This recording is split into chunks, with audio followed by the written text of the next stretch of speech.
Welcome to Women, Heart to Heart, helping women get more out of life through sharing stories, getting direction, finding your way, and winning at your dreams.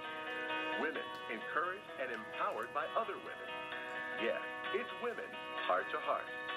And now, here's your host, Melanie Deshawn.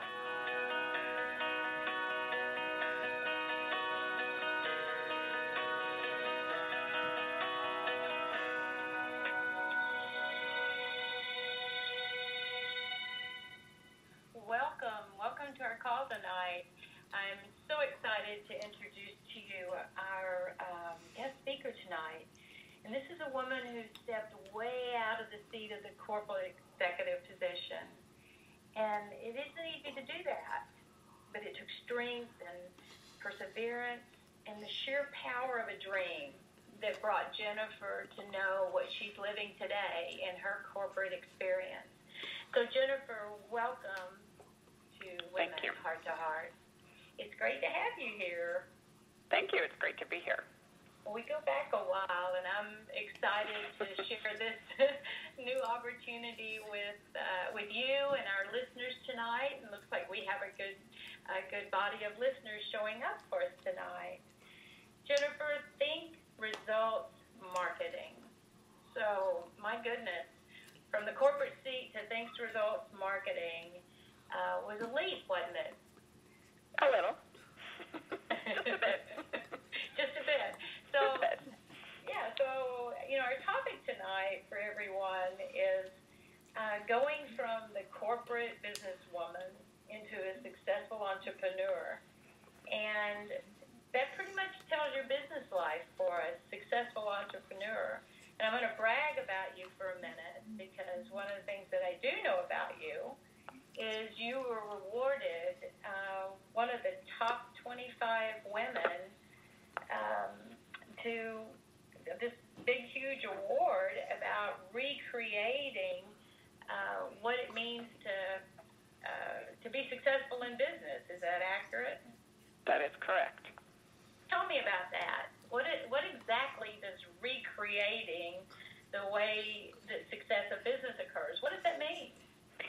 That particular award was of huge personal significance for me. Of course, I love to receive awards for the work that we do, but that one had a particularly personal meaning because the reason that I created Think Results Marketing was because I very much felt in corporate that I wasn't able to serve my internal, external clients in the way that I felt they should be served. And the structure of corporate just wasn't allowing me to be the kind of service I wanted to be. And I also knew that there were a lot of people that were giving, I'd say about 10% of their creative energy to their jobs because they had learned similar lessons. And I thought, I don't want to become that way. And I know there's amazing untapped talent in this world that's sitting at a desk job.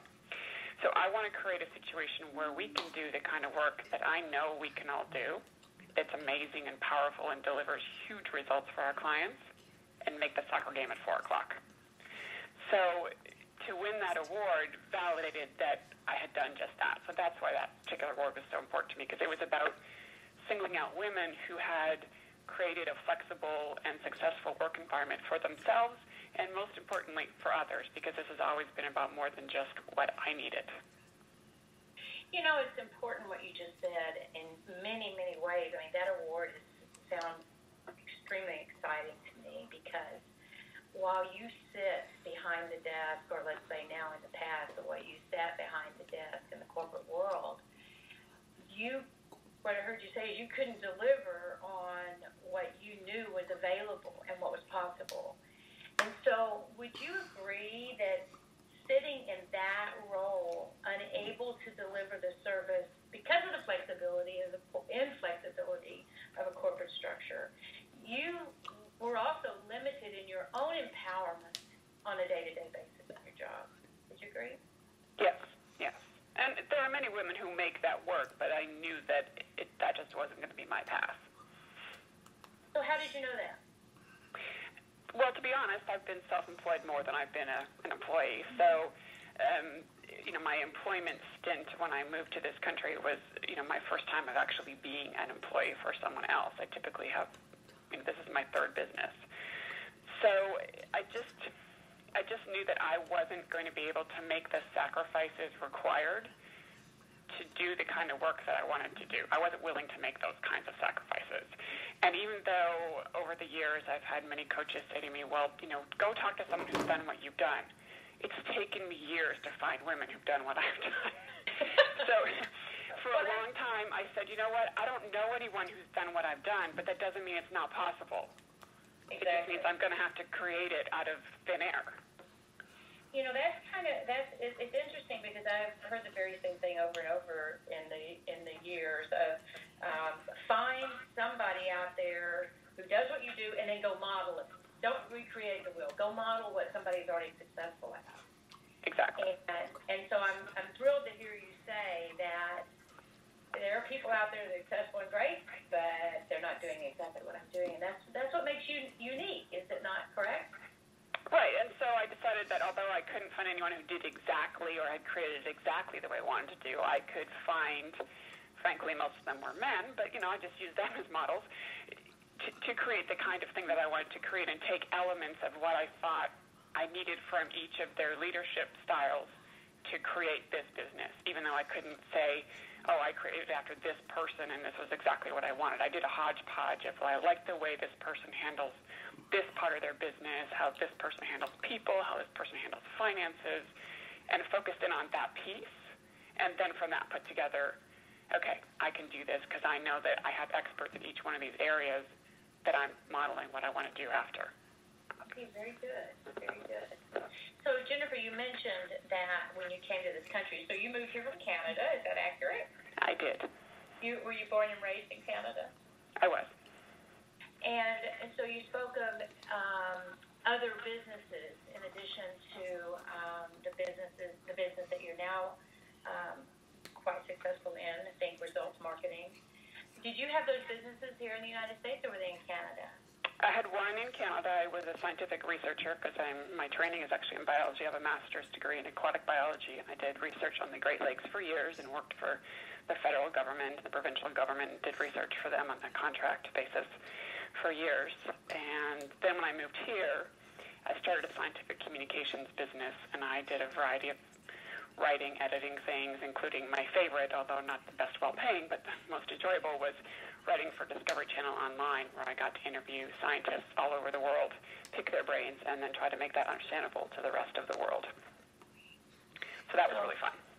Well, that's great. So there's something you just said, I think, that may be, actually is unspoken, something that through what you spoke, there's an unspoken message, I think, in what you are doing now versus what you were formerly educated to do, and how you set out your career to be. And so talk about that for a minute. I mean, clearly you're not doing the same thing that you were educated to do in formal education, accurate? That's correct. I don't have any training in marketing other than what I got on my job. But when I was doing my science research, and particularly in the process of writing my thesis, I began to realize that I actually, I'll say this quietly, I hated science. I loved science, but I hated the work of doing science. I call it secretarial science, because I would do 3 samples, and I'm like, okay, I got the trend, but I have to count 147 more samples at 3 hours apiece before I can publish this paper. And that, I cannot spend my life doing this. I'm not going to be a happy camper. So, but I really enjoyed talking with people about the research that we were doing, why what seemed like basic, simple, straightforward research was really important in the area of human health, how it impacted our environment, how it impacted our babies.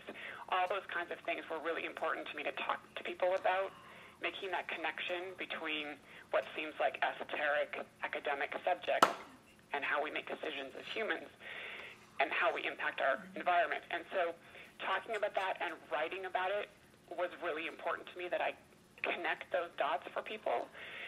And I thought, this is science, that's part of science, but this is really communications and marketing. Marketing academic research is really what I did for my thesis. And I did a lot of work following my thesis where I was out in the field a lot. And so